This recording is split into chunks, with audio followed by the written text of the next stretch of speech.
dans les années fin 80-90, ça se passait sur la rue Saint-Laurent, ici, devant le Balatou.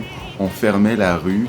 Je venais avec mes parents parce que mes parents, justement, puisqu'ils avaient vécu en Afrique, on a vécu 5 ans en Afrique, ils voulaient retrouver ces sons-là. On venait ici, puis on voyageait dans notre propre ville. Je m'appelle Touré Mohamed Lamine, de Montréal.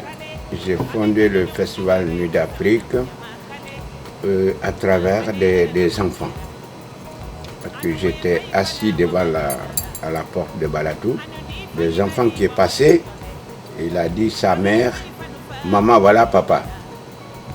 Bon, je trouvais, moi, je ne ressemble pas à son papa, mais je sais quand même c'est un métis. Donc finalement l'enfant il ne connaît pas bien son père, il le voit de temps en temps, mais il ne le connaît pas. Bon, c'est là que j'ai trouvé qu'il y a quelque chose à faire pour amener la culture ici pour que, par exemple, les enfants qui sont nés ici, ils peuvent vraiment être dans la culture, mais à Montréal, sans voyager. Monsieur Touré, il est originaire de Guinée, il est arrivé ici, il avait 25 ans, et est-ce que vous savez qu'il n'est jamais reparti? Il n'a jamais repris l'avion. Il a fait en sorte que les gens viennent à lui et il a créé un festival qui a commencé ici, au Balatou, il y a exactement 26 ans et qui est maintenant un des festivals les plus importants d'Amérique du Nord. C'est un festival unique au monde. C'est pas moi qui dis. C'est le journaliste international qui voyage beaucoup, c'est eux qui m'ont dit ça.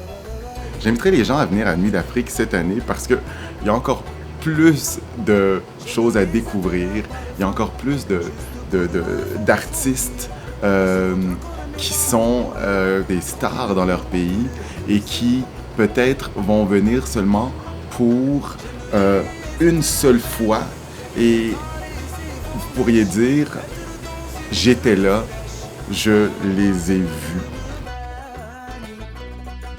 Beaucoup de Québécois qui ont l'habitude d'aller à Cuba, sans sortir de leur tout inclus, ont découvert, grâce à Nuit d'Afrique, des artistes, des sonorités, des personnes qui leur ont dit que certains pays, c'est plus qu'un tout inclus d'une semaine. Je pense que Nuit d'Afrique a beaucoup collaboré à l'ouverture que le Montréalais a vers l'autre, vers l'étranger.